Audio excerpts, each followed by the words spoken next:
Salut à tous. Aujourd'hui, comme promis, vidéo concernant ma première création.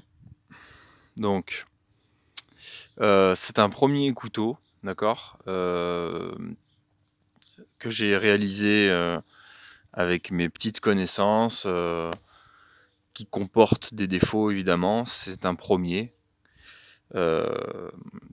Mais bon, il faut bien se faire la main et celui-ci est pour moi. Les premiers, je vais me les garder pour moi, en fait, pour me faire la main, et après je commencerai à faire des couteaux pour les proches. Et ensuite, je ferai des couteaux à la commande, que des lames fixes pour commencer. Parce que le couteau pliant, c'est un peu plus compliqué, même si je pense que je vais commencer par des pieds montés. Mais c'est un peu plus compliqué le pliant, c'est un peu plus de conception, un peu plus d'usinage. Donc je commence par de la lame fixe. Vous en conviendrez, c'est plus simple. Donc ce premier couteau, j'ai choisi de faire une lame assez polyvalente, taille moyenne. Couteau plutôt axé survie. Couteau qui peut en prendre pas mal dans sa gueule. Donc nous sommes sur du Niolox. Donc le Niolox, pour ceux qui ne savent pas, c'est un acier inoxydable, relativement dur, résilient, qui conserve son tranchant assez longtemps, pénible à travailler, très très pénible. J'ai peut-être pas commencé par ce qu'il y avait de plus simple.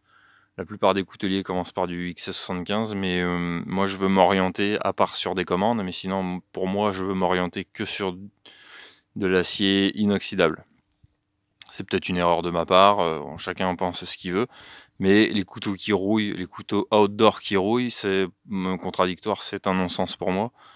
Et ça me fatigue de retrouver mes couteaux rouillés parce que j'ai pris une demi-heure de pluie sur la gueule. Donc je suis parti sur du Niolox, peut-être pas pertinent ça, mais bon, on en pense ce qu'on veut. Donc un gros ventre, avec une lame tout en courbure, que j'ai gardé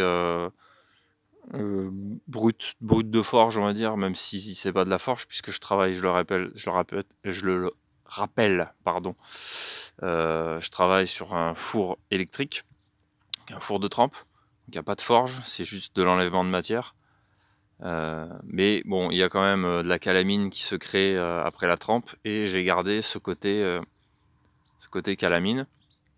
Et le côté martelé aussi, parce qu'il a fallu que je redresse un petit peu la barre d'acier.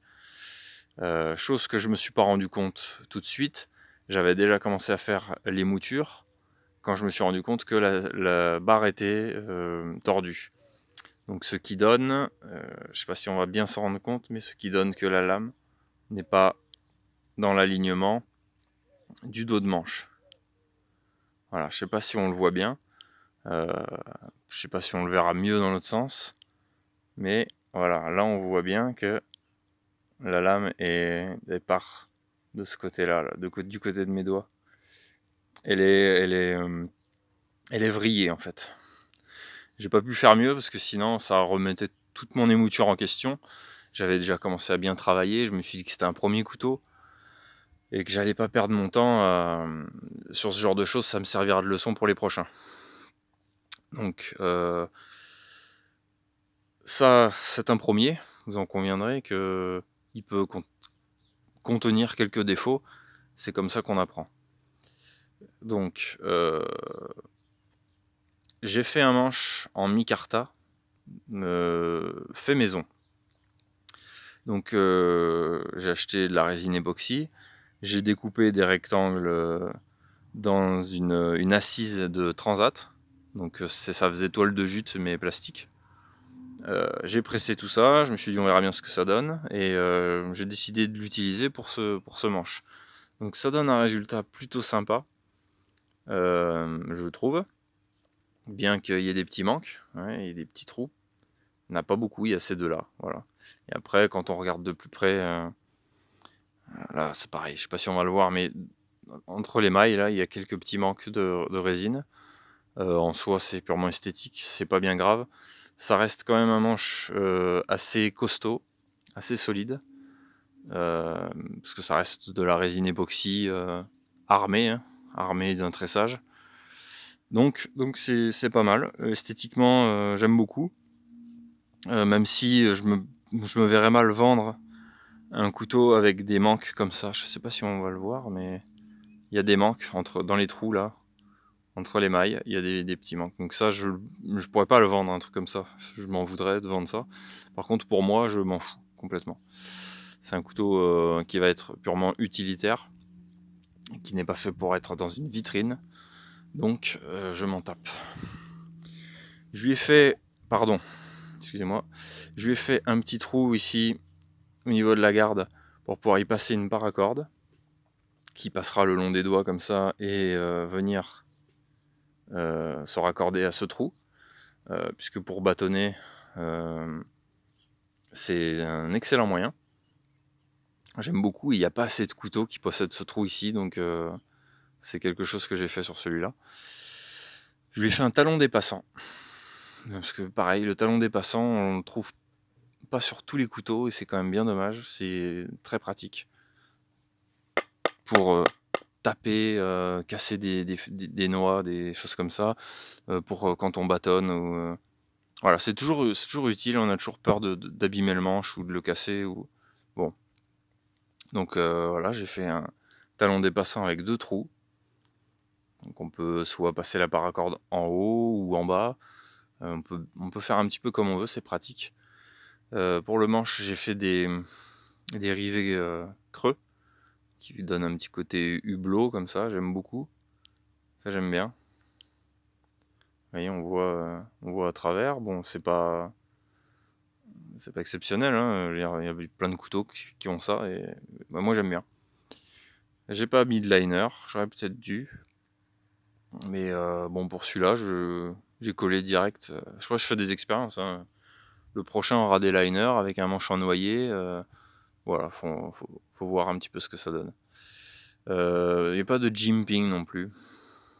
Je me suis dit que c'était peut-être pas forcément utile de mettre un jimping. Bon, on en pense ce qu'on veut.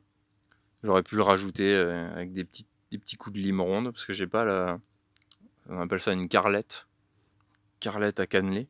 C'est une sorte de lime qui fait des petits zigzags dessus là pour faire le jimping. Ça j'ai pas encore, je vais m'en acheter une.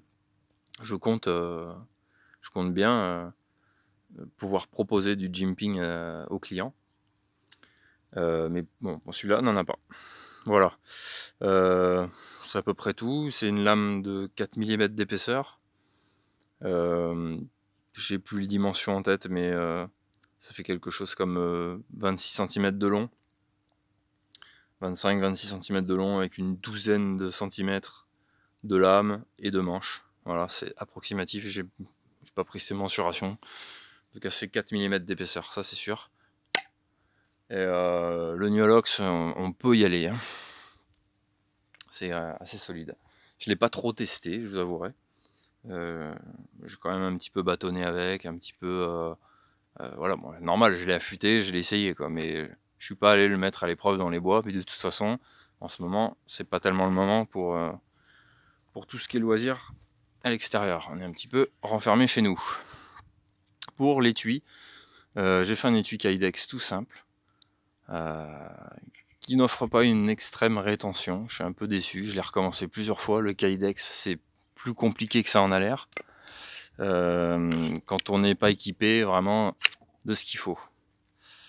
Donc, il fait son taf, mais il n'offre pas une extrême rétention.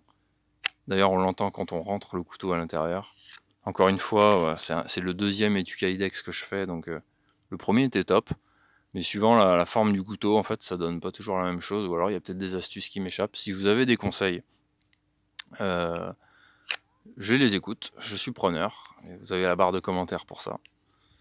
Donc, c'est un étui qui va protéger de la lame, qui va protéger la lame, qui va protéger le couteau, voilà, c'est pour le transporter, mais Voilà, ça tient, mais si j'insiste un peu, je pense qu'il va finir par sortir. Voilà, donc dites-moi ce que vous en pensez. Je suis pas déçu quand même. Pour un premier couteau, c'est quand même pas mal. Il y a quand même un effort de symétrie à faire, notamment au niveau des passages pour le doigt là. C'est pas les mêmes de chaque côté, c'est quand même pas évident. C'est un métier, hein. C'est un métier. Et après, voilà, c'est du travail, hein. Je pense que il y a qu'en travaillant qu'on s'améliore. C'est en forgeant qu'on devient forgeron, comme dit bien le dicton. Voilà. Donc, dites-moi ce que vous en pensez. Ce premier couteau. S'il vous plaît, s'il y a des conseils, n'hésitez pas. Conseils et commentaires, je suis preneur. Merci et à bientôt. Ciao, ciao.